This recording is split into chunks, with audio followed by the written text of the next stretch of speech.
இருக்கீங்களா? இவ்வளவுதான் உன்னுடைய நிலைமை நினைக்கிறாங்களா?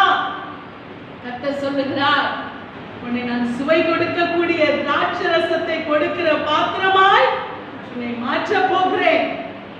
அல்லேலூயா. கர்த்தருடைய கரம் எல்லாவற்றையும் செய்து முடிக்கிறதா இருக்கிறது. இங்கே நாம் பார்க்கும் பொழுது புறம்பே வைக்கப்பட்ட பாத்திரத்தை கர்த்தர் என்னவாய் மாற்றினார்? சுவை கொடுக்கக்கூடிய ரசம் நிறைந்த பாத்திரம். அல்லேலூயா. நமக்குள்ளே சுவை கொடுக்கக்கூடிய அந்த ரசம் இருக்கிறது.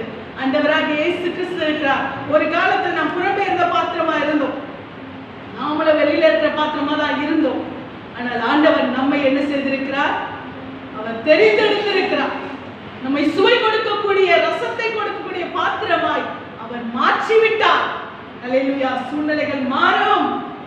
இன்னைக்கு இருக்கிற நிலைமை இல்லை, நாளைக்கு வேற மாதிரி ஆகும். அல்லேலூயா.